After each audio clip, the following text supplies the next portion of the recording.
Good morning, friends, and thank you for joining this webinar hosted by TENS, the Episcopal Network for Stewardship. Today, we're talking about breaking through the Pledge Plateau.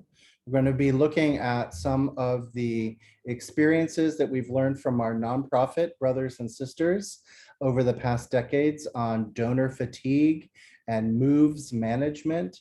If these terms aren't already familiar to you, we'll explain them throughout today's session, and how you can look at your pledge data and begin to help people rethink their pledges. I'm blessed to be joined today by my colleague and friend and board member, Timothy Dombek from Arizona. So thank you so much for being here. He'll be hosting a part of today's presentation and sharing some screens of his own about average gift size and some other ways that you might measure your giving. He's applied some good logic here. So we're really blessed and excited to have that with you today as well. With that said, I'm going to get us rolling. Today, our learning objectives are to understand how we analyze our trends in giving. If you don't already run reports regularly on and stack them up year by year and pay attention to how people's giving goes up, goes down, or stays flat, we want to encourage you to do that and give you some tools to be able to analyze your gifts. We want to talk about how you can identify and teach the mission of your congregation, understanding the mission of our congregation, why our gifts matter, is one of the ways that we can inspire our donors to make great gifts to our campaigns. We're going to talk a little bit about how to recruit, train, and support leaders who actually lead our pledge campaigns. This harkens back to a webinar that we did earlier in the year on recruiting stewardship committees and how you can form your leaders. We're not going to be going over all of that material, but a little review to remind you how to recruit and train great leaders for stewardship campaigns. Finally, we're going to show you how to measure impact and design some materials that could inspire your donors and members to learn more about your mission. Our nonprofits in the past, our nonprofit brothers and sisters in the past few decades have gotten a lot better at the craft and art of fundraising. And they've taught us, churches, a lot about how we can use their techniques and their lessons and apply it to our own members. Because at the end of the day, we are a membership organization that have missions that inspire, and we rely on the gifts of our members to sustain our ministries. So let's learn a little bit about from this very professionalized industry that has really taken data and the science and art of fundraising and applied it wholesale. One of the first ways that we learn about this is in understanding donor relations. One of the things that churches are beginning to learn and successful pledge campaigns are beginning to incorporate is a donor-centric point of view. Donor-centric means that we take a look at how the donor interacts with us, how our members receive the information about their gifts and the need for them to sustain our ministries, how that message is received and how they respond to it. Donor-centric giving helps us create plans that make it easy and relevant for our donors to make gifts to us. For decades, centuries even, the church has said, we're here to accept cash and checks, and we love it in a plate, and we have a process for you. But our modern ways of doing business incorporate online giving, giving through securities, planned giving, and estate giving. There are comprehensive ways that donors can engage with your mission and make gifts that have impact. So let's learn about some of them, and let's help you learn some of those tools. If you didn't catch our webinar last month on designing for impact and making your case, we talked a lot about generational motivations in giving. You can see that webinar and download the slides on our website. We learned that different generations receive the message and are motivated differently by our mission. The younger generations in particular, our millennials, our Gen Z, and our young Gen X donors are motivated by mission and impact. And they want to see that we're changing the world with our gifts. Whereas some of our older generations are more comfortable giving to the institution for the sake of the institution. This is really important. And we want you to know that there are lots of ways that generations impact our giving. So check that webinar out for a detailed analysis of that. Some members may still be giving out of a sense of duty, and others give out of belonging or impact. One of the things that we as churches need to do is really take a look at how our donors are motivated so that we can help them make their best gifts. Timothy, I think you had something to add to this slide as well, if you want to come off mute. Thanks. Davey talked about turning to the fundraising world, the not-for-profit fundraising world. And you may be wondering, what does the church really have to do with that? And I want to tell you a brief story. I was going through the executive certificate for a religious fundraising program from the Indiana University School of Philanthropy. And the head of that program at the time was a man named Bill Enright. And Bill told a story about running into a gentleman in an airport who was the executive director of one of the United Ways in Alabama.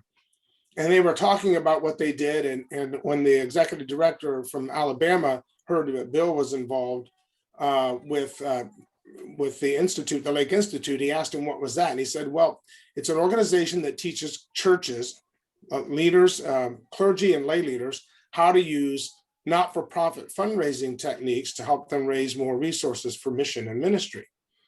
And this gentleman from the United Way said, please don't do that. He said, we're counting on churches not knowing how to ask people for money. If you teach churches how to do that, we're dead, because people love their church and they're going to give to them first. Right now, we're able to get people to give because they don't give so well to their church.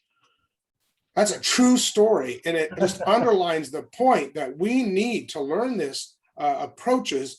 I love that last bullet point there, Davey. It's responsible and ethical part of stewardship to understand our members' giving and what motivates them to give. Now, ultimately, you'll turn a giver and a donor, sometimes they use that language, into a giver. And a tither, you don't have to worry about. Person who's committed to tithing, they're tithing because they're motivated by their faith and their relationship with God. That's what my wife and I do. That's what I know Davey does. So those are people you really don't have to worry about. But we're trying to move people in their spiritual life, not only growing closer to God, but growing closer to God through the way they look at and handle their resources. Yeah, thanks, Timothy. That's a great point. We need to, as much as we need to meet people where they're at with their journey, we also need to inspire and lead. And so those are the dual responsibilities of our churches. I meet with nonprofit executives often and talk about fundraising. And one of the things they say to those of us who work in church is, you have no idea how blessed you are to be able to contact your whole donor base every week and talk to them about their impact and their mission and their giving.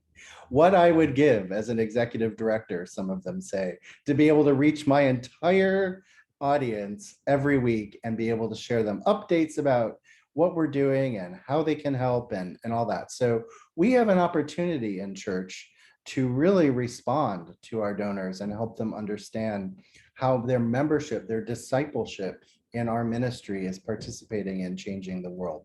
So I love that. And we're going to keep going through some lessons from our nonprofit brothers and sisters and how we can apply them to our churches. So when we talk about analyzing our donor trends, you should have, and our leadership should have, a good sense of how members giving is performing year to year. I'm about to wade into that controversial topic of should the clergy know what members give, and and how do we respond to that data? And I come down on that, and TENS has a position on that, that in fact our clergy should know what members give. We're going to be talking later today about the pastoral relationships that come through our pledge campaigns, and talking to our members about their faith journey and their money journey. Uh, every gift, every conversation we have about money in church is a pastoral one. And it is so important for our clergy to know how people are responding, not so that they can wring more out of them, but so that they can understand the motivations and the needs of their members. It is just true that many Episcopalians, well-intentioned, first react to things that are going on in the church with their pledge or their gifts. Sometimes we see members fall off their giving suddenly, and that could mean that there's something wrong with their relationship with the church, or that there's something deeply impactful happening in their home or in their personal lives, or with their health or with their family. Sometimes they don't tell the clergy or other people about problems they're having. The first inkling that we have that there is a problem is that their gift has stopped. And so when clergy are aware of how people are giving and what people are doing, they can step in and help and listen and be there for people. This is really important. It goes the other way too.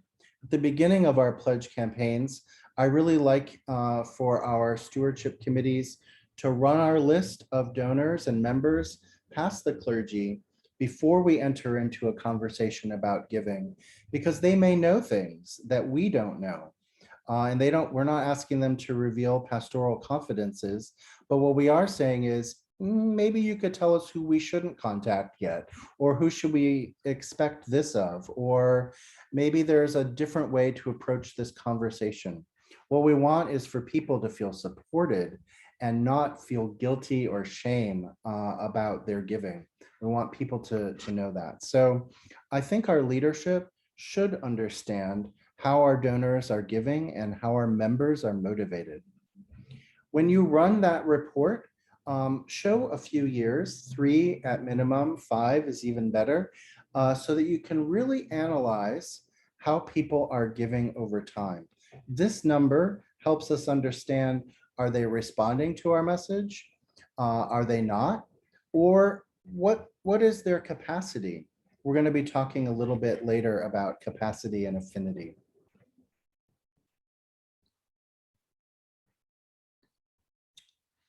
Moves management is a term that nonprofits and nonprofit leadership have brought into the scope of fundraising over the last few decades. Moves management is exactly what it sounds like. It's moving a member through and increasing their donation over time. We do this by informing them, by deepening relationships, by giving them access to the information they need to make gifts, and to expand the opportunity they have to give. It's not just about pledges and check writing. It's also about, how can people give through the retirement accounts? How can people give through appreciated assets like securities or other? How can people begin to incorporate estate planning into their overall strategy on supporting the ministry of your congregation? Moves management is a process where we look at donors over time and help them to increase their giving. Now, not every donor, not every member can increase their gift every year. We understand that. Our household budgets are such, and our incomes are such, that we're not always raising our income every year. And especially when our donors are living on retirement assets and retirement accounts, we can't expect people to give more every year. But maybe we can be looking, again, this goes into our generations.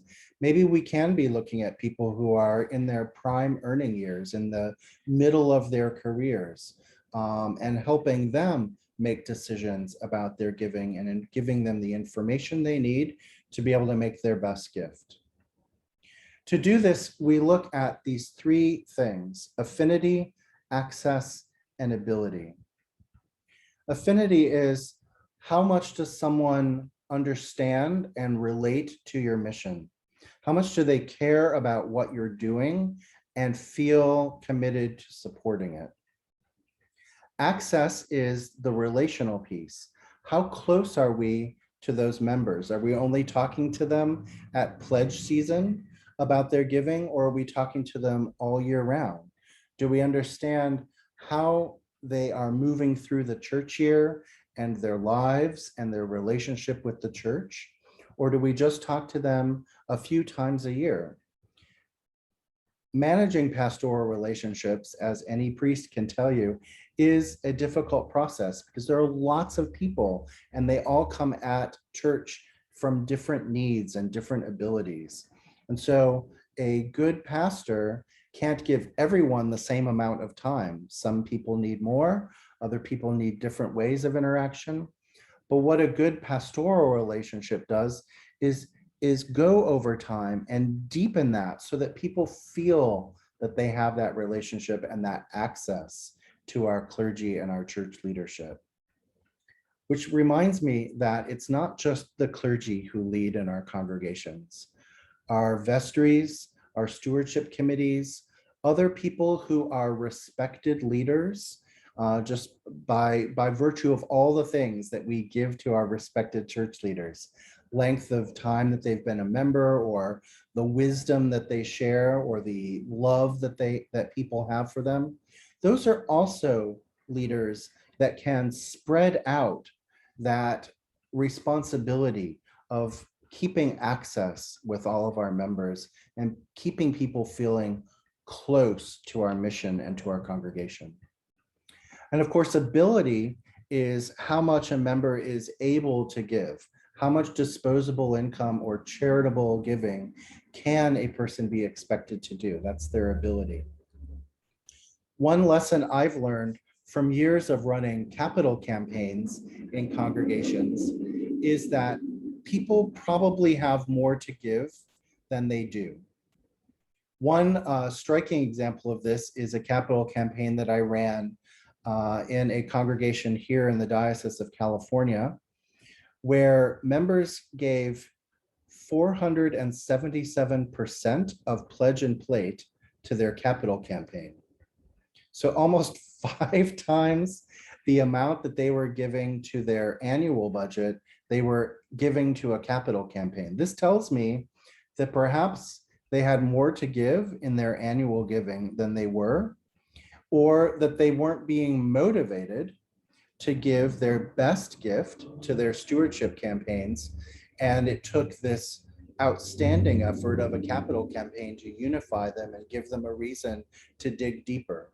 Now, not everyone is doing that. This is just one example, but over and over again, we learn in churches that when we ask people to dig deep, when we ask people to give more, often they will respond.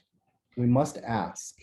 And that's a part of understanding the relationship between affinity, access, and ability. One of the tools that we have in analyzing our donor trends is a tool that I'm sure you have seen over and over again in church giving. It's the STEPS tool. This tool, when we share it in our fundraising or in our budget or in our stewardship campaigns, it helps people put their gift on in relation to the other gifts in the congregation that are sustaining that ministry. So if we look at this fictitious congregation, we see that they have a number of households that pledge, 68, that together they give $272,000, about $273,000 a year. And we can begin to see in what ranges people are making their gifts. Now, this doesn't reveal who's giving what. It doesn't tell people who's making those largest gifts, but it tells people that there are some people who are giving extraordinary gifts, and there are lots of people who are giving ordinary gifts, and every one of those balances our budget, makes up the gifts that sustain our church. So when a person can see, when an individual can see where their gift fits in with this giving history, they can begin to see the relation. Now, if I moved up a step, what would that mean for my household? What would that mean for my church? What would that mean for how we organize and how we expect generosity from our members? I strongly encourage a gift or a tool like Steps to be included in your pledge campaigns. It tells us something. It doesn't tell us everything, but it tells us that it tells us how our gifts are spread across different levels. Another tool that TENS uses is the proportional giving guide. If you download this year's Every Perfect Gift pledge campaign, and you look at the sample pledge cards that we put in, or promise cards that we put into the campaign this year, you'll see on the reverse that we provide this table. It helps people understand to give proportionately what that means and how that breaks down in their giving. Proportional giving is one of the tools that we recommend that people who are on a journey of faith and money with their congregation employ, because they can say, well, I give this amount, this percentage, and it comes off the top. It's a way that we can lock in a giving pattern to our churches and make sense out of it. So we give you this table to help people understand where they might fit in and what a gift at a certain proportion or percentage would mean for their household. These are tools that just help people place where their giving lands in relation to other folks. Timothy, I'm going to give you the screen now to share your slides because I know you wanted to say some things about other ways to calculate gift size in our congregations. So I'm going to stop sharing, and then you have the power to share your screen. You need to come off mute, please. Sorry, I clicked it, but it didn't go off. I was hoping to go back to your screen. Just one thing. Go back to the stair step slide for just a second. I want to speak about that before I share my own screen. Go back one more. Yeah, that's good. Notice that Davey's got a bullet point that the average gift size is 4,012, a little above national average. And if you notice, this is almost like a bell curve. You've got, 5, 10 at this lower row, and saying 5, 3, and 5 at the top. That you'll find that is kind of true. But I want to talk about when you talk about pledges in a congregation, why you should never use average pledge alone. I think almost all congregations talk about average pledge, and I believe that average pledge is killing our giving in churches. So Davey, now we can switch. Let me go to my share screen.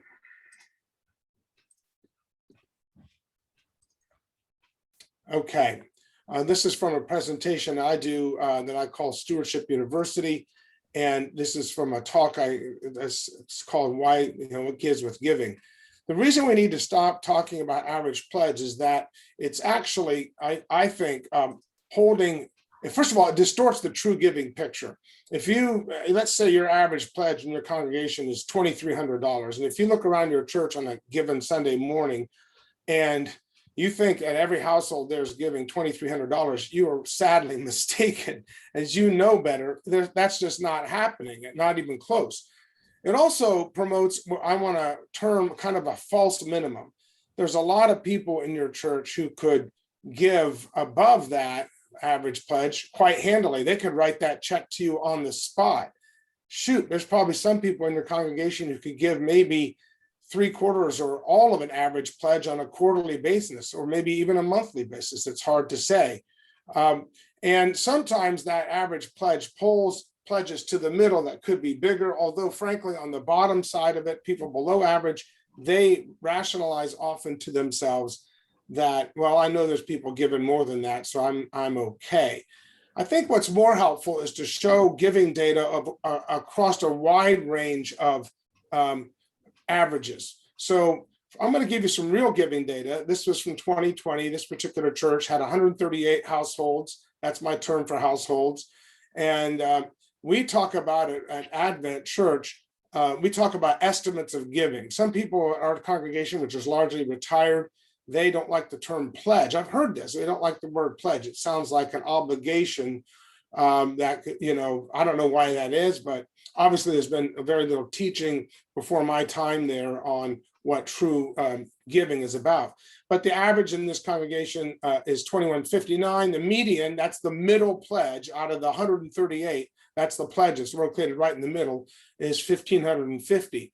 The following year, that's this year, pledges are down a little bit. The amount of money is 255, but the average pledge is up, as is the median pledge. So what I'm suggesting is, instead of using just those two numbers, that you go to a wider range of giving.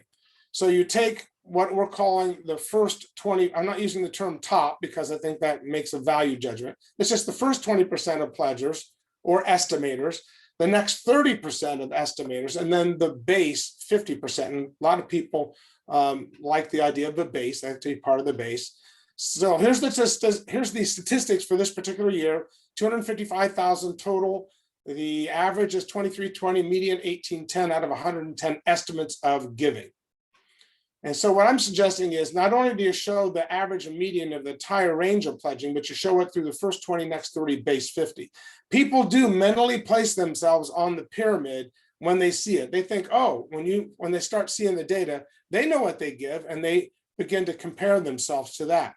So in this particular setting, the first 20% is 117,000. That's actually not the right. Oh yeah, that's not the right figure there. I think that's a little high there, but 80,000 and then 56. It's correct in the following slides. I'll show you how then to break this down.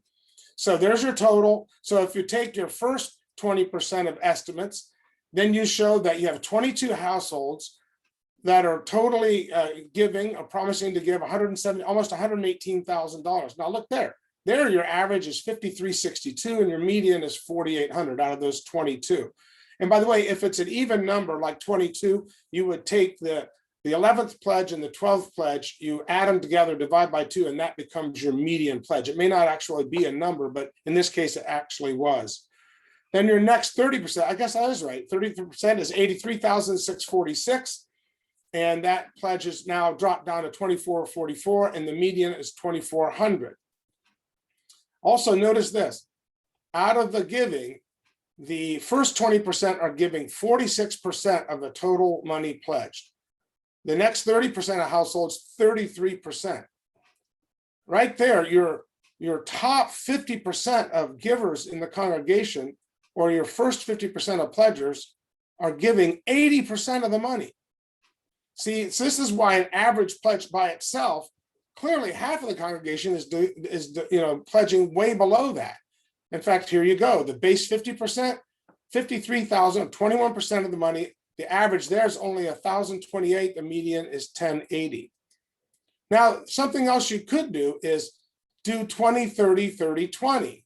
You take the first 20% of estimates, the next 30, then the middle 30%, that's between 50% and the bottom 20%, the base 20%, and you break it down further. And this is very revealing.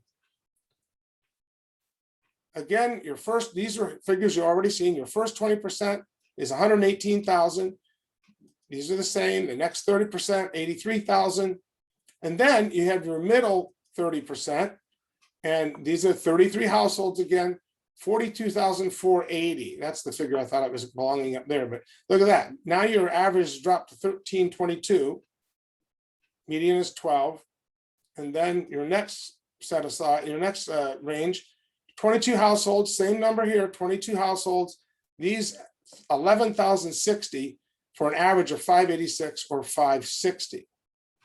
So that is a significant difference in what you're sharing. And then you show that to people, and then they begin to say, oh, wow, I had no idea, because they're mentally putting themselves in one of these ranges.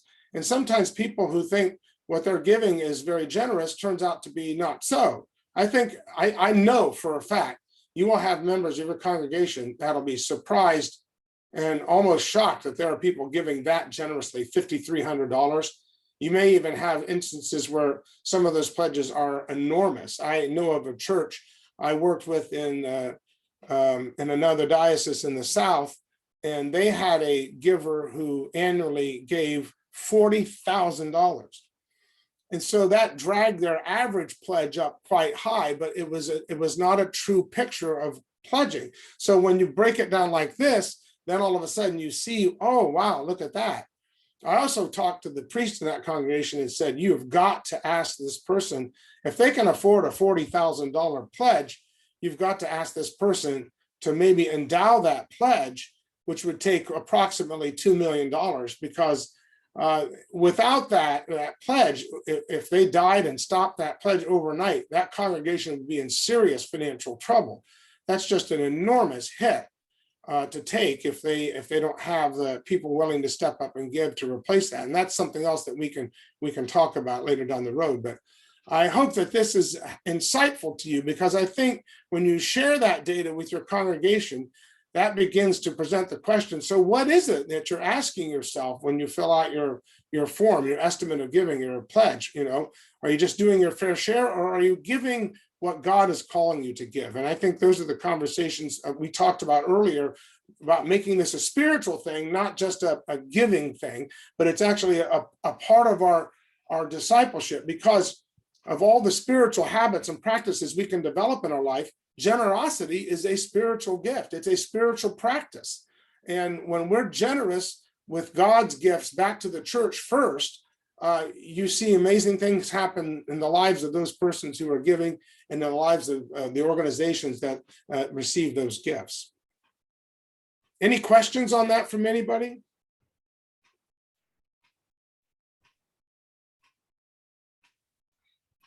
Davey, you're the main host. I see none. So Yeah, I don't Timothy, see. maybe just a quick question on the two ways to see the giving pyramid. What factors would you use to determine which would be best to show the congregation? Well, I think at minimum, you show the 20, 30, 50 at minimum, because if you show the 20, 30, 30, 20, it can be painful for the people in the base. But I think your in-house leadership, your stewardship committee and your vestry should see the 20, 30, 30, 20 breakdown. And also another figure that never gets talked about, but in church, it needs to be talked about. How many active households do you have in your congregation that are not givers of record? Meaning we have no idea what they're giving. That needs to be stated out loud, just in a generic way. We have these number of people who pledge, these number of people who give but don't pledge, and these number of active households. We know they're active. They are not givers of record. We have no idea if they give. If they put money in the plate, it's not traceable to a name because they're just putting cash in the plate. That figure needs to be said out loud, because some churches don't realize there's a lot of people who are freeloading. I mean, I hate to put it in terms like that, but they're taking everything and not giving anything back. And that's not what we're called to do as followers of Jesus. We're called to be generous with the gifts that we've received. And I just think having that conversation out loud will inspire leaders to say, well, what's going on here? Why are we not all doing something to help us achieve our vision, to help us accomplish our mission? Because what you guys are here doing today in this workshop, you are doing the most holy work that can be done in some respects, because stewardship is holy work. You're garnering the resources necessary to accomplish your mission. How is that not holy work? How is that not important as preaching and celebrating? It is. It's vitally important. Does that answer your question, Marcel? It does. Thank you. That's very helpful. Thank you, Tim. Thanks, Timothy. Carol, I see you've got a question. Yes, I do. I like this percentage piece that we've been talking about. My question is, when do you distribute that information? Do you do it before you ask people for a pledge, and just so they get an idea of how the congregation is and they can think about it? Or do you do it at the same time with maybe, information that goes out with a pledge card? I would say yes to both of those. Here's what, and Davey will support this. One practice that congregations don't do enough is they need to have, possibly, you have an annual meeting where you give updated financial information. You should do that 3 more times in the year. But not an annual meeting, but say, we're going to have a financial update meeting after church. If you want to know what's going on, stick around in coffee hour. I would even venture to offer it at 2 other times during the week. But about 3 other times a year, you should be just bringing people up to speed on what's going on financially at the church. And use that opportunity, like the nonprofit executive Davey was talking to tell stories of transformation, how your giving is actually touching lives. But just let people know where things stand. But you need to share information freely. Very successful nonprofits are always keeping 1 page in their newsletter on the financial picture and saying thank you, thank you, thank you. You almost cannot overthank people, but you also don't ask for money the same time you're thanking people for money. If you're going to write a thank you note, write the thank you note. If you're going to ask for a special project, write a letter about the special project. And then when they fund it, write the thank you notes. But you almost, Carol, can't talk too much about it. You can from the pulpit, especially, and by the way, if you're not talking about giving throughout the year, if your pastor or priest is not talking about giving throughout the year, you're really hurting yourself, because people have figured out October roughly is stewardship months, and they don't want to hear it. They don't go to church that month. I have a friend, David, give me this 1 more minute for this story. I have a friend who's an interim, a professional interim, and she goes from church to church, and she loves to talk about stewardship. And she talks about stewardship about 4 times a year from the pulpit throughout the year when the lectionary allows her the opportunity. This really happened. It's a true story. So she's at the back of the door of church one day, and she preached on money. It was like March.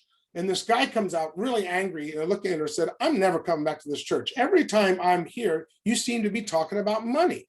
And she says, true story, Bob, his name is Bob, Bob, I think that's very interesting that you say that, because I only talk about money from the pulpit 4 times a year. And isn't it interesting that God saw to it that your butt was in church every Sunday I was? True story. Okay. I could never be that quick on my feet to say something like that, but I love it. I have a question. I know things like that could go out in a newsletter, but we have done some surveying in our parish, and the newsletter goes out online, and only 60% of the people, 60% do not open it. Right. So this should go out in a personal letters type of thing? Personal letter, in the bulletin, on the bulletin board, on the table at coffee hour. Yeah, and make it attractive, and always include stories of transformation. How did giving make a difference in people's lives? And there you can then say thank you. Okay. If you're not telling stories about your giving, you're missing an opportunity to inspire people to give, right, Davey? Yeah, that's exactly it. Yeah, throughout the year, I love Timothy's challenge that we do this 3 or 4 times a year. We did a webinar earlier this year on a mid-year budget and review. So at least once a year, where you're bringing people back together and saying, here's what we said we were going to do at our annual meeting. Here's our budget year to date. Here's your pledge statements. Make sure your pledge statements are going out on some schedule, right? Not just in September before pledge season comes around again, but remind people throughout the year about the commitment they made and where they stand, so that they have a chance to interact with you about that. And always tell these stories. When I did this webinar about a mid-year budget review, folks said, well, we may not have an annual meeting more than twice a year about this, or more than once a year about this, but we do put it in our newsletter every month or every week or whatever. We do tell these stories. Carol, I feel your pain about open rate. Actually 40% is a really high open rate. TENS enjoys about 25% open rate when we send out our monthly newsletter. And so it is hard, but the more you tell the stories, put them in your bulletin. If people aren't reading your newsletter, Put it, as Timothy said, print out some stories and leave it on the back table. Break in at announcement time with just a quick testimonial about a project or something that's funded by your mission, some outreach, some inreach. Talk about this to folks so that they can get the message over and over again that their gifts have impact. We've And had impact change the world. Yeah. we've had people come from the organizations that our ministries support, like the U.S. Vets. We had the executive director come one Sunday, and in place of the sermon, she just told about U.S. Vets and then thanked the congregation for their generous giving, because they do. My congregation has probably half or more than half of people who have served, and so they're very oriented on this, and they're very generous toward it. And that just meant so much to them to hear that our giving mattered to them. Here's one that you'll never think about, but trust me, this will have an impact. Go to one of the AA meetings at your church if you're hosting AA or Al-Anon, and see if anybody be willing to break their own anonymity and come to church and just say a few words about what it means to them to be able to come to AA at your church, and to the other people who weren't there that day.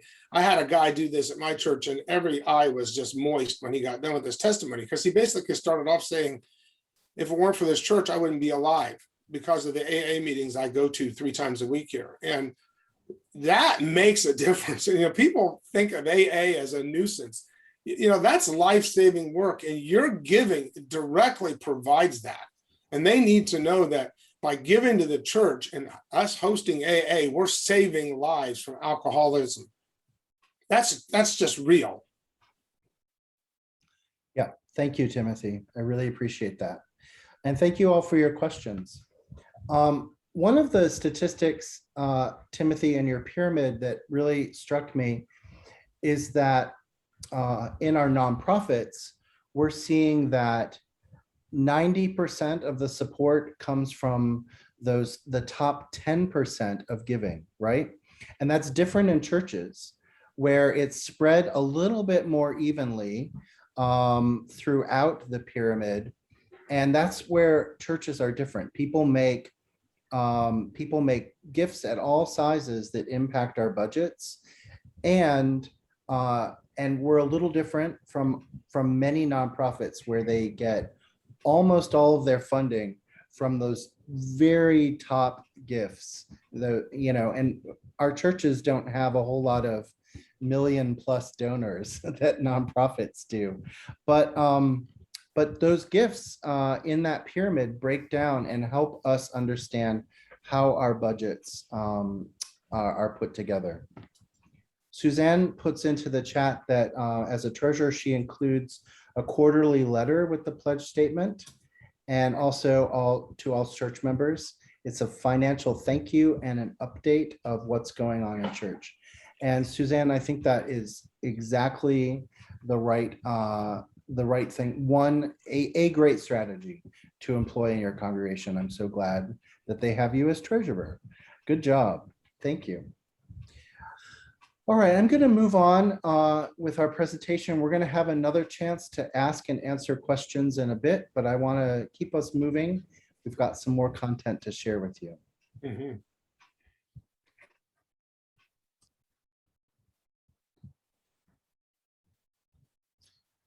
So, as we said earlier, it's not just our money that we're talking about here. It's also the relationships that we have. Donor analysis sometimes feels like we're removing the individual when we're looking at pyramids and charts and tables. We forget sometimes that we're really talking about people's stories and their relationship and their own sense of call to support the ministry. Timothy reminds us that this is part of our Christian duty. This is a part of the work that we're inspired to do, and the generosity that comes from our gratitude for all that we're given. So we need to look at our donor analysis and filter it through the real stories of our members and understand that these are pastoral relationships. When we look at church data, one of the things that I like to do when I'm meeting with a stewardship committee or a finance committee in a congregation is we look at the data and we pray about it, right? They're used to praying in vestry, they're used to praying at church, but very seldom does the finance committee get to like look at the numbers and pray about them. What this does, in a sense, is reminds us that these are all parts of our gifts from God and a gift to God. It imbues our giving with that spiritual practice of prayer and support. So it's a simple thing, but it helps us when we look at data to say there's intent going on here. There's will and generosity and love that is filtering through these gifts, not just numbers and checking accounts and stories. It's really important that we note changes in pledge or fulfillment as possible pastoral issues. As I said before, remind people that, remind your treasurer that when somebody's giving falls off suddenly and it's unexpected, that somebody really should follow up with them. It's like a good neighbor checking on a neighbor that they haven't seen in a while. Is everything going on? Is everything okay in your house? Are you doing all right? Do you need anything? How can your supportive church be here to support you in this? We shouldn't just ignore these things and hope that they resolve. It's hard to talk about money in church. I get it. But we're not invading people's privacy if we're just saying, I noticed that there was a change. Are you all right? Is there anything you need to talk about? Can I connect you with our clergy? Can I connect you with a resource? How can I help you? Remember that what we know about each other also goes into how we understand each other's giving. We might learn that there's a medical issue going on in a household. We might learn that there is unemployment happening. We might learn that somebody's just got a new job and now they're a CEO, and there could be a change in their giving pattern to be expected. So how can we help people understand that it's okay to bring in their own lives and their own stories into their giving? I remind people whenever we talk about money in church that these are pastoral conversations. They're pastoral conversations because we put all kinds of stuff on our money. We don't just, it's not just our income and our charitable giving. It's also about our success and our failure, our feelings about that. It's about our medical concerns, our children's education, planning for the future. It's about our hopes and our dreams. All those emotions are wrapped up in money, and we express it in our modern economy. We express a whole lot through our giving, and that extends in church as well. So when we're having these conversations, we're holding deep personal conversations, and our pastors are having these kinds of conversations with folks and take on and take in those confidences, just like they take on all the other confidences that we talk with our pastors about. So remember that this is holy, as Timothy says, this is holy and hard work. Finally, let's remember that our members get fatigued in supporting us, just like we experience this in nonprofits. Donor fatigue is a real thing, and it comes from feeling a burden that the community needs our support, that without it, somehow we're on the hook, or we feel shame and guilt about it, and that manifests through all kinds of things. Timothy's story about the guy who says, every time I'm here, you're talking about money. Well, if that's all you're hearing, maybe that's your own stuff. Maybe that's all you're listening for. But also we need to remember that we ask our members a lot. We are a volunteer organization. Churches are volunteer organizations. So we're asking them for their time. We're asking them for their talent, their wisdom, help us solve problems and think new ways and contribute to the leadership. And we're asking them for their treasure. So those are a lot. And those are a lot of things that we're asking about our members. So how do we continue to inspire and motivate them?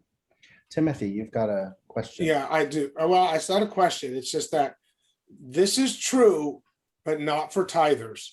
not for people, not for people who are giving out of a sense of giving to God first and or working their way to the tithe. That would be an insult to them.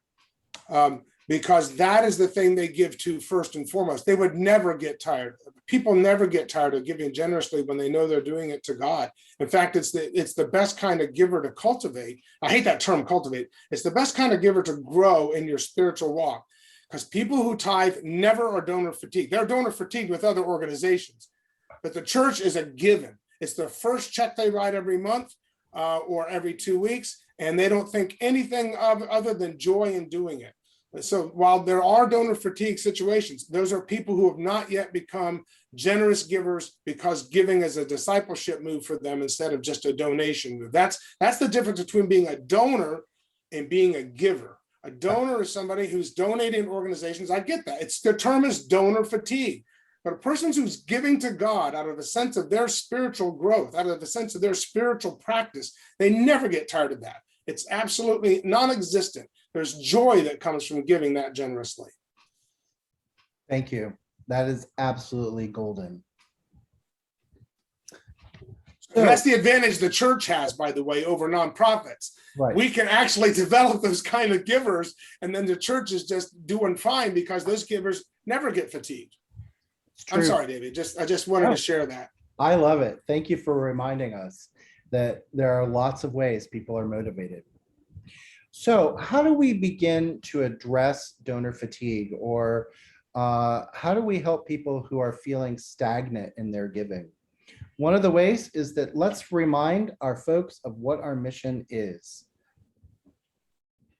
Lots of us in churches have taglines and we talk about our mission, but do our members really understand what our mission is? Maybe we say we're bringing Christ to the world. Well, that might be true. It's a little big for a single congregation to take on. Christ is big, the world is big. Is that our mission? Serving our neighbors. Well, how are we serving them? What are we doing for them? Being specific is really helpful. I love seeing a congregation that says, we're here to serve, or maybe has a tagline, serving our community. That's great. Let's talk about how we do that, or why we do that, or what our history of doing that has been. And I like the tagline, a place where all are welcome. But why do we feel welcome here? What is the charism of this community that includes welcome or hospitality or warmth? And do we really mean that? Do we really mean that we welcome everybody and that we feel ready to accept everybody? Some of those words are easy to say, but are we really doing them in our mission? Let's talk about that with our members and help them understand what their contribution, their impact, our mission is. Everybody in your congregation should be able to articulate your mission. We talked about it in last month's webinar, and you can look at it when we talk about designing for impact and making great case statements.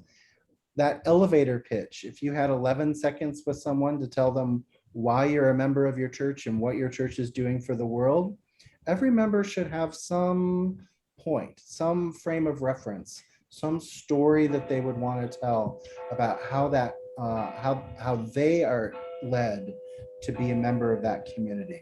It's really important that we make this as personal as possible. When people are personally motivated by your mission, they will become members who give regularly, who give generously, and perhaps, as Timothy invites us to think about, will become tithers, will begin to understand that their relationship with gratitude and generosity. Your mission should be impact focused. So talk about who you're serving, why you're serving them, what you're doing for them. And that's not just external things, right? We often think about mission as having to be like a food program or a clothing program or an outward facing thing. Some of our mission, much of our mission is also internal. The pastoral care that we give to people, the fellowship that we give, the sense of belonging that we give to our members, the healing that people feel when they come to our congregation whether we have a healing ministry or if it's just through our prayer and presence and Eucharist that they receive that healing. So impact is a really important part of our mission. It should be local. It should be in our neighborhood. It's great to talk about bringing Christ to the world. It's even better to talk about bringing Christ to our city, to our neighborhood, to the people we see every day in the grocery store, on the street, in our schools. Our mission should be inspiring. It should make us want to support it. It should make us want to give. So we should really look at these mission statements and craft them to be inspiring, to be catchy. We should take a little page from our advertising or public relations worlds, right? Really look at the language you're using to describe your mission. How does it inspire people? Your mission should be inclusive. So understand that we are a diverse community, experiencing diversity in many ways, not just in the gender identities or racial identities that we have, ethnic identities, but also about our generations, about our gifts, about our abilities. Those are the ways that we bring diversity into our community and share that with the world. Mission should be aspirational. Your mission shouldn't say, we've already done this work and we're doing it and we've solved the problem. Your mission should have a little bit of growth built into it. Have some aspiration. What are people growing toward? If we've solved the problem of this in our community, how do we extend it further or take on something new? Your mission should be easily articulated. So if we have a whole huge paragraph to describe our mission, it's probably too much. Develop some talking points, develop some ways that people can recite it, reclaim it, understand it, repeat it.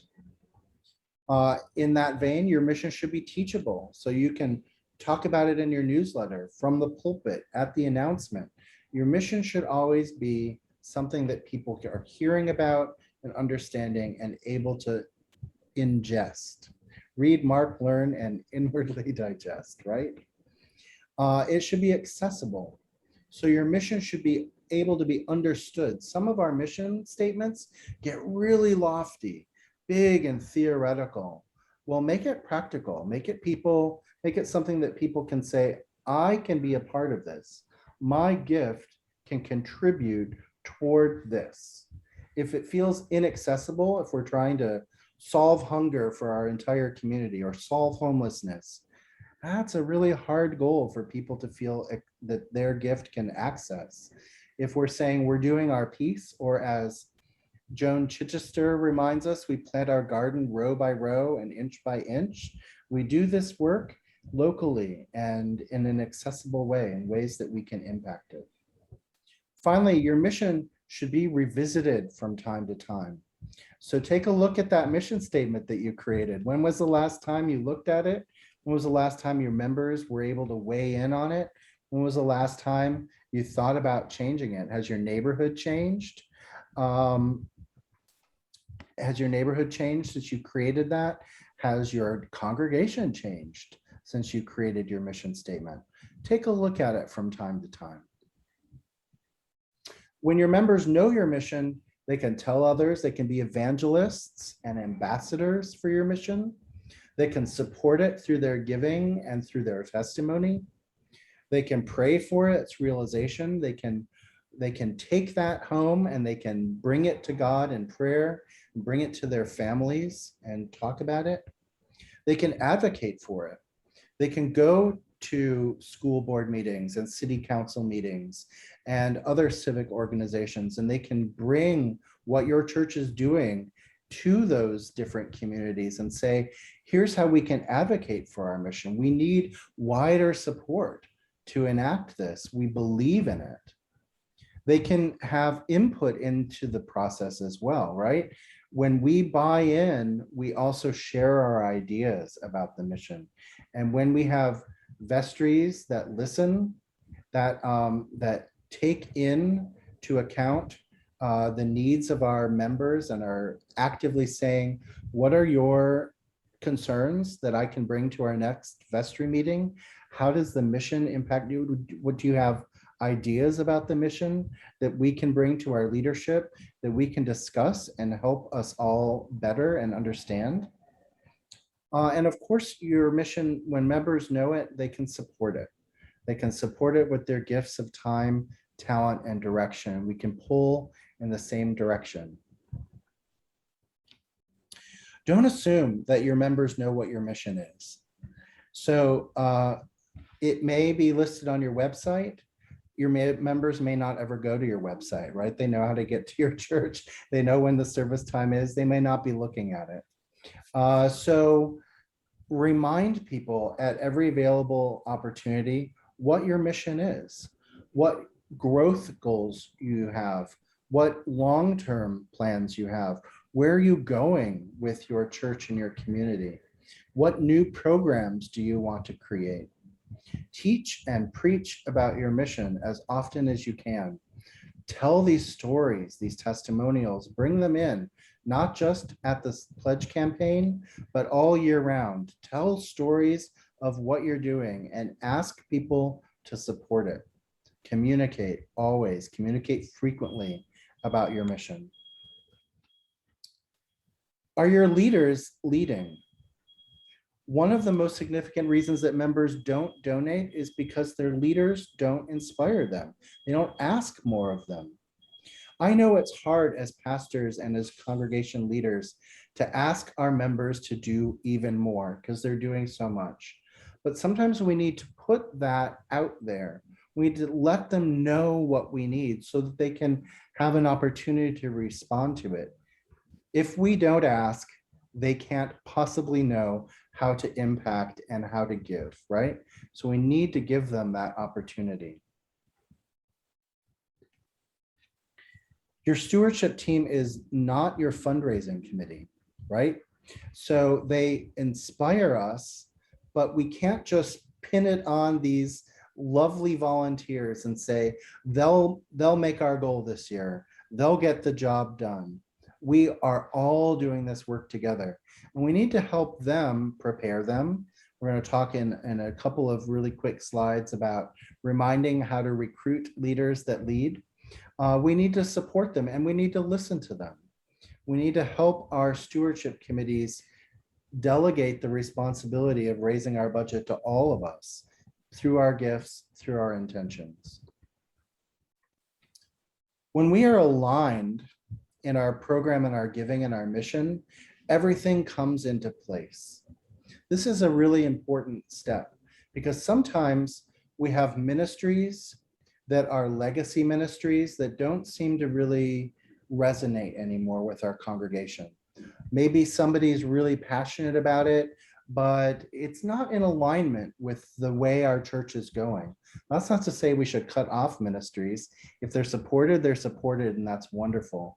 But when we can bring our mission into alignment and all of our programs can support it, our preaching, our formation, our outreach, our inreach, when we can talk about bringing all these into alignment and our budgets support it, we're talking about ways that people might endow these ministries. We bring them all into alignment with our giving and our mission. And this is a really important tool. That alignment is one of the things that we're looking for. Janet reminds us in the chat that until the last couple of years, the stewardship section of the annual meeting report would list the names of annual pledgers, but not donors. Are there reasons for publishing or not publishing pledger and donor names? I like this question a lot, Janet, and I want to address it. I think it's wonderful, and Timothy alluded to this in his conversation as well. I think it's good to say these are the people who make sustaining gifts to our congregation and list them out. These are the families that make generous gifts. It helps us understand that there is a process behind this. Now, some people do make gifts and refuse to fill out paperwork. I understand that. Some people don't want to fill out our paperwork. If they're making reliable gifts and they're attaching their name to it, but they're just not filling out our promise paperwork or our pledge cards, we can list them as sustaining members too, because certainly they are. And also, I think as Timothy reminded us, it's okay to say, we also receive this many gifts through our pledge and plate, or through our plate giving, or through special offerings, or that aren't attributed to names and households. So we can see how our whole budget comes together. I like to list the names of supporting members, and I want to make it clear that this isn't that the benefits of membership to an organization, to our church, extend to everybody who's there, everybody who shows up, everybody who affiliates with that congregation. So if your name isn't listed, it doesn't mean you're not a member or a loving participant in that community. I'm really passionate about that we belong to community if we participate in it in some way.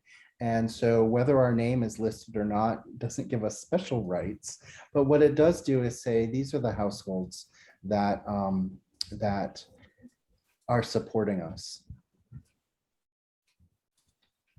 Catherine says, our pledge card says that all pledges are kept confidential within the finance team. And how do we respect and use that information? So there are ways, listing the family members without listing their giving amount is one way that we can say, you're a participant in the life of this community. But I think when we talk about confidentiality, what we're saying there is, in some communities, we don't share that financial data broadly with outside a vestry or a finance committee or the leadership. And I think that that's an honorable thing to put on our promise cards. We want people to feel comfortable with their data. Timothy has a point. I would just say that statement should mention specific giving data is kept confidential.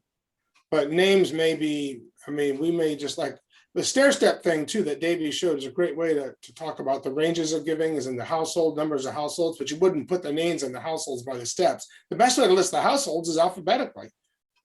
And if you wanted to list the households of all givers, be they pledge giving or not, you just list them alphabetically and maybe put an asterisk by those who have actually made a written commitment. And the written commitment needs to be thanked. My practice, I try to do this regularly, is to send a handwritten thank you note from me, the rector, to pledgers, and send a mail merge note that I sign personally to givers. But that's the same note. They all get it, but it's mail merge. But I sign it personally and maybe say, just add a quick note, so blessed by your generosity, or thank you for your involvement. But for people who pledge, I like to write a handwritten thank you. I'm behind on that right now. I need to get on that. That's a project for this summer. Great. I love that. Handwritten notes. We can't thank people enough. You can't. So this goes into our next slide. Are your leaders generous? Your vestry, your stewardship committee, your clergy should make the first gifts to your campaign. This is really essential. They don't need to make the largest gift, but they need to make a gift to your campaign, and this gift should be significant. This is important because I think rule number two about fundraising. Rule number one is ask. Rule number two is you should give before you ask, because when you do that, you're saying, will you join me? I've made this commitment to support this congregation. Will you join me? This is such a more authentic ask than I haven't yet supported it. Will you give a gift, right? So when you can honestly say, I've done this and made your gift, then you ask people to join you in supporting this community because it's a community that you love. Let's talk a little bit about how to recruit generous leaders. We did a webinar earlier in the year on training and recruiting your stewardship committee. So this is a little recap of that. According to Bishop Dan Edwards, now just retiring from the Diocese of Nevada. He says that our stewardship committee should be in place by Easter. This is aspirational, Bishop Dan. Thank you. An effective team will raise more money to fund the church's mission. They engender the support and the appreciation of other parish ministries. So they're cheerleaders, they're ambassadors for our giving. Our stewardship teams, they help us form or deepen relationships.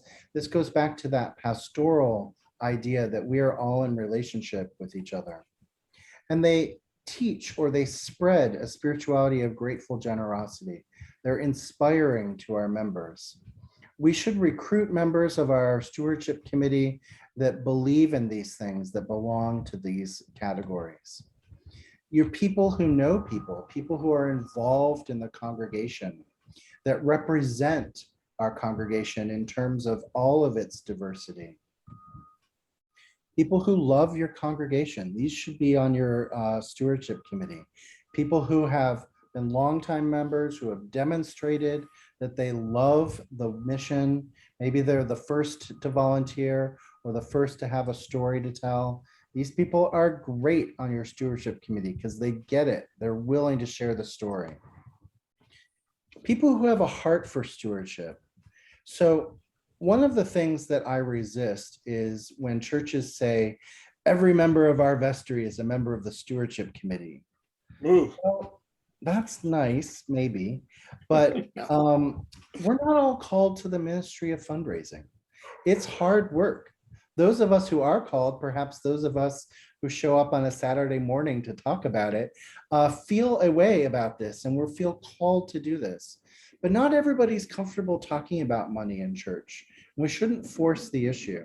We should have people on our stewardship committees who have a real heart for this ministry. If they don't, there are other things in the church for them to do, plenty of other things.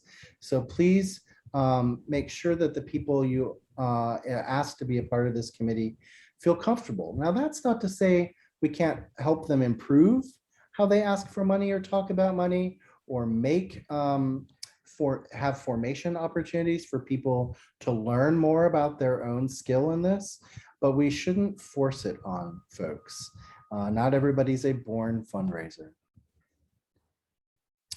We should have people who know how to get things done serve on our fundraising committee. We should have people who are credible. Every congregation has those folks that you know, you just trust them. They are the ones that have been around, that you go to. They're your leaders, maybe not on a committee, but they're the folks that you trust. And those are great people to put on a stewardship committee. People with time. So stewardship takes an investment of our time, and we want to do it right. So you might find a person that says, I'll serve on stewardship committee, but I'm going to be traveling the entire month of October when we're having our pledge campaign. There's something else in the church for them to do. It's not to be a part of the stewardship team. So people who have time to do this work, who can really honor the work that's being done. Impact is investment. This is a really important tool in how we talk about our giving in relation to our churches.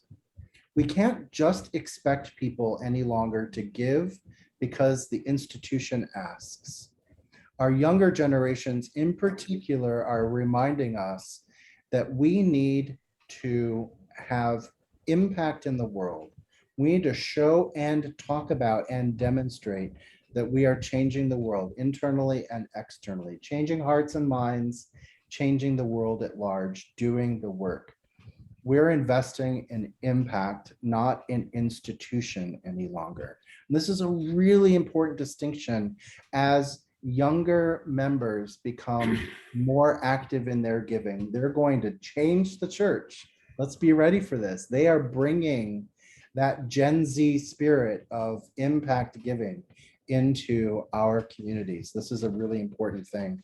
If churches don't pick up on it soon, we're going to miss out on cultivating or helping these younger generations become lifetime donors. Yeah, Timothy.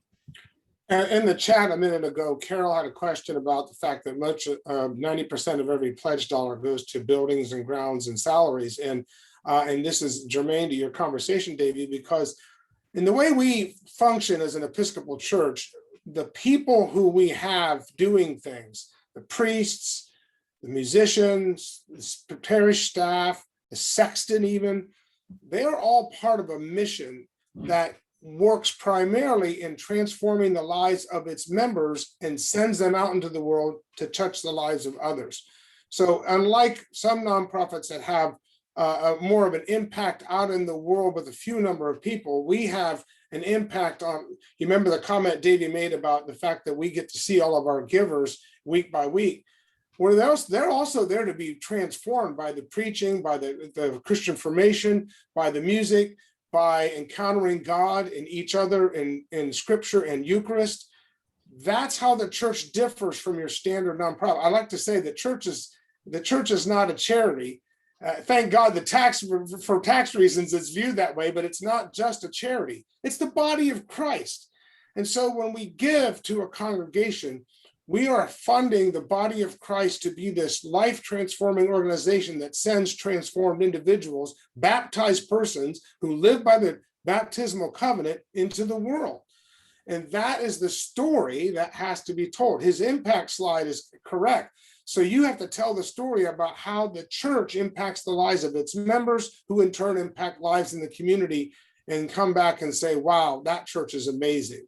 Yeah. That's how you frame that. It's all about mission. One of my favorite people, Clay Liam, who's the rector of a huge church in Houston, said there's no overhead in an Episcopal church. It's all spent on mission.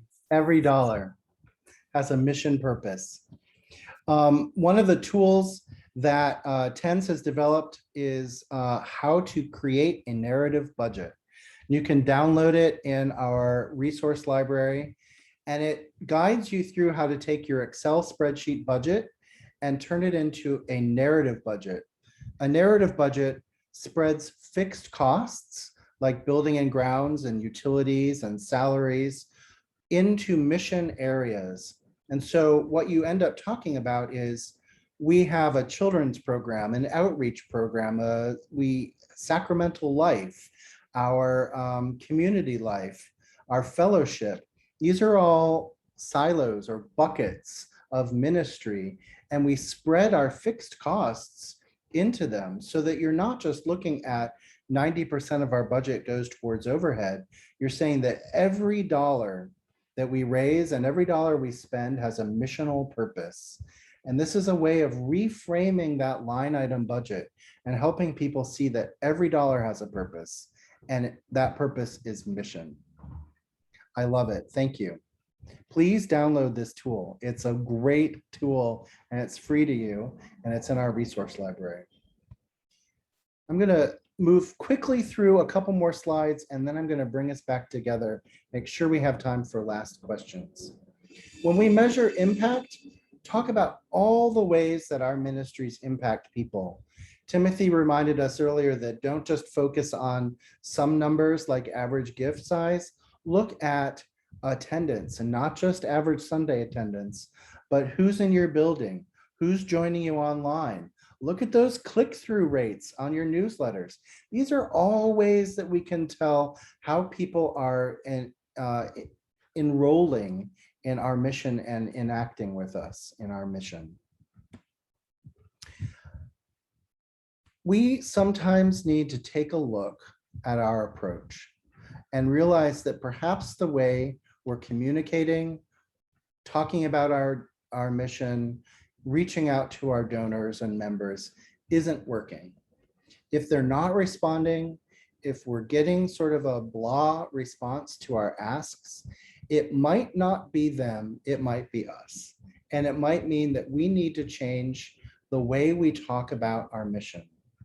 So are we reaching out to people and letting them know how their personal gift will impact the church this year?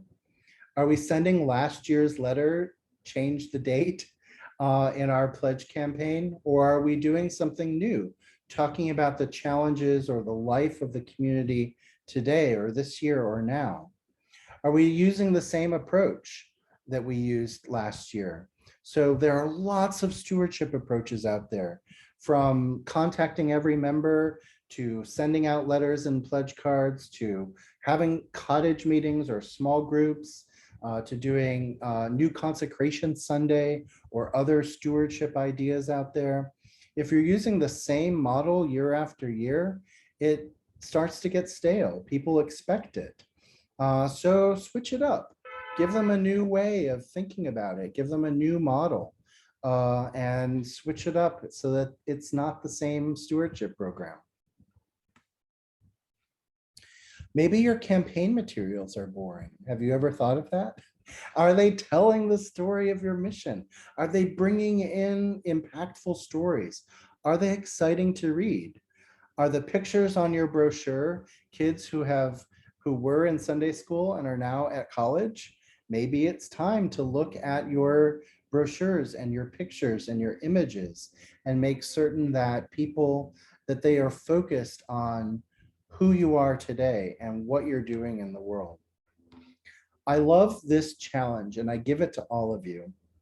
If you can create your case statement on the front and back of a 3x5 card, here's an actual size 3x5 card, you will know that you have crafted a statement that is so tight that people know what you're doing in the world, how they can participate in their gift, and what you're asking them to do next.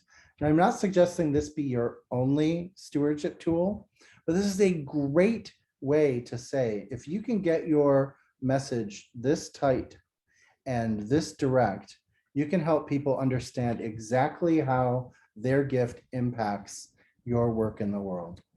Find your own way to be tight and quick and solution-driven about your metrics. Finally, when you're putting together your case, how do you tell people that there's an urgency, that there's work to be done and that they can participate in it? How can you tell people what their gift will do in the world? I'm going to stop our screen share and bring us back in. I realize that we only have a couple minutes left, but I want to make sure that we get your questions answered today and that we have a chance to chat with you. Again, this recording will be published and all the slides in English and in Spanish, so you'll be able to catch up on this and share it. But what questions do you have in the time that we have left for Timothy or for me on anything we've talked about today? Charles, I see you've got your hand up. Thank you for being here today. Well, thank you for having me. Just a couple of comments. One is, I believe the offertory is a great time to share and connect people's giving with their mission. And do it short, no more than 2 minutes, 3 minutes. And also to thank people. To me, there's 6 key words of thank you, thank you, thank you. No one's ever left the congregation because they felt they were thanked too much or appreciated. The other thing I would say is trying to build a sense of welcome. What I would do, and I was fortunate to have a church with a porch, is 7:30 in the morning, I was out there and greet everybody that came to church. At 10 o'clock, I did the same. And when the bishop came, he was told to be out there with me. So all the staff did. And my associate and I were there to greet people and welcome them. It's so important to greet people and make them feel right off to be you're welcome, you're great, you're here. We depend on you for great worship, and go forth. Thank you. Charles, thank you. I love your wisdom. You always have something great to say. Susumu, you want to come off mute? Yes. Now, can you hear me? Yes. Yes, actually, I am new in the stewardship committee, but we are in Flint, Michigan, St. Paul the Episcopal Church, and we are in between rectors, and I don't know how long this will last, and that makes it more difficult. Do you suggest anything particularly that we can do to compensate for the absence of a rector? Yeah, I think that that's a great question, and I really appreciate it. You know, our Episcopal churches are very focused on our clergy, and should be, because our clergy do a lot of work. And we also need to remember that the work of church goes on even when we are in transition. You are still doing things in your community. You are still bringing people together, whether you have a supply priest or an interim priest. You are still gathering together. You are still feeding and nurturing the body of Christ, and you are still serving your community outwardly and inwardly. So even when you're in transition, you don't have a priest, a full-time priest, or an identified clergy member who can support that work.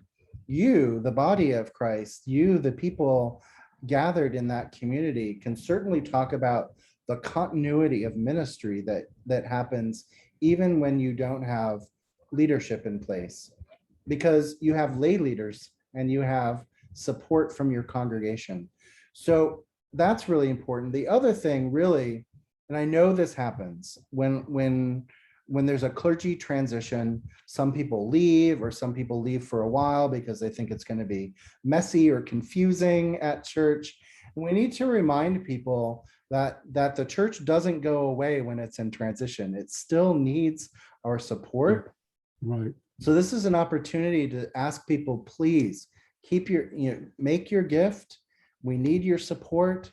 We're going to have this will end, this transition will end, and we're going to need you to come back, and we're going to need to keep the church open and ministry happening in our community while we're in transition. So don't let that transition be an excuse for people to stop supporting you. You need that.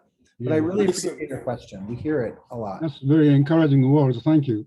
It's a great opportunity. I just want to say it's a great opportunity to remind people that the work of the church is really the laity.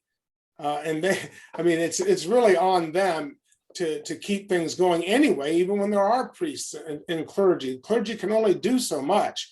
I try to work hard with my vestry to make sure they understand what we're doing, and they can do a lot more inspiration of others than me. There's 11 of them besides the wardens, and they can inspire. So Susumu, you've got an opportunity to remind people this is really about the ministry of the baptized. Some are priests, most are laypersons, and they are the largest number of ministers in the church. Thank you. Well, thank you. Prophet. Good. Preached. I appreciate that. I want to acknowledge that we are a couple minutes over time. We had meant to go for 90 minutes. And if you're still here and asking questions, I'm still here to answer them. So Bear, if you would like to stick around, please do. We'll keep going. And with that, Janet, I see you've got your hand up if you'd like to come off mute and ask your question. Yes, this has been wonderful. My thanks to both you and Timothy. Over the past 10 or 15 years, we've lost a lot of members for a variety of reasons, but I know some are still in the area. So what do you think about us creating maybe a different kind of stewardship letter, but reaching out to them and asking them maybe, we'd love to see them back again. Any thoughts on that? I love that idea, Janet. And I have a couple of things to say about it. Timothy might have some things to say too. The first is sometimes we need to let people go. Sometimes we need to respect that people have moved on, and we have a hearkening in church to keep everyone there all the time. We miss them. We want them to miss us, and maybe they do. So if people don't respond to our invitation to come back, sometimes it's good just to say, we'll be here for you when you want to come back. And I love the intention of reaching out to folks who have recently left, or maybe that we're still in contact with. Maybe they're friends with a lot of us still, and we see them socially. A little outreach campaign to them, a personal invitation. But that's not about come back. That's about see how we've changed and how you can be a part of it. See what's new here, what interests you. So it's a invitation for them to get reacquainted. It's not to say we're the same institution that we were before, because without you, we've changed. And here's who we are today in 2021. Here's how we'll be in 2022. We invite you to come back and see us. I love it when congregations maybe have a homecoming Sunday. Sometimes they do this around harvest time or other times of the year where they make a special invitation to people who have moved away even, around milestone anniversaries. I loved it when my own church was celebrating its 125th anniversary, and we brought people back from all over the country to say, come and you were a part of us and we're doing this thing. So there's always an opportunity. And finally, our virtual services in the last year and a half have helped people reconnect.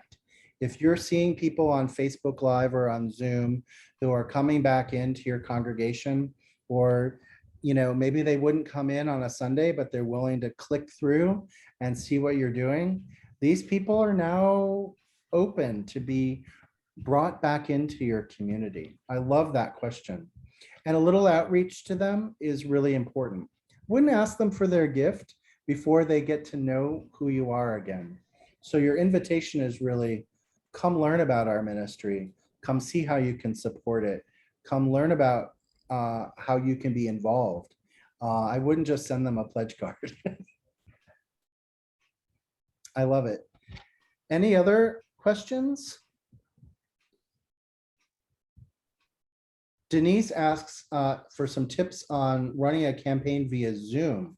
Yes, you can run a hybrid program for your fundraising this year. So if you're doing your church services on Zoom, bring those testimonials in. As Charles said, the offertory is a beautiful opportunity. And if you're not passing a plate right now, it's a great opportunity to spend some of that time, 2 minutes, telling a story of impact, telling a story of mission. And you can do that on Zoom as well as in person, and have a hybrid approach. Make certain that you have online giving tools. See our webinar on Virtual Stewardship 101 and 201 to get acquainted with the various platforms that are out there. TENS in its resource library also has a great piece on giving websites and how to design your online giving form. So download that, it's free for you, and take a look and see what other churches are doing to have a robust online giving program. Finally, the Every Perfect Gift program that TENS offers this year as our pledge campaign is designed to be run virtually or hybrid or in person. You can email everything, use your social media to get out your messaging, and run a campaign in a dual way. So please don't let the digital divide your stewardship campaign. You can still do it this year. Any other questions before you move back into your Saturday doing other things? I think I want to just put my email in the chat. If anybody wants to have a further conversation with me or wants more information, I'll just put this in there for you. It's my church email, but feel free to use it. And happy to help anybody who wants to have further conversation on some of the stuff that we talked about today. Thank you. And thank you, Timothy, for sharing those slides. I felt like I was back in statistics class. But it's really good information. And we will incorporate Timothy's slides into the slides that we share with you all and post them for you.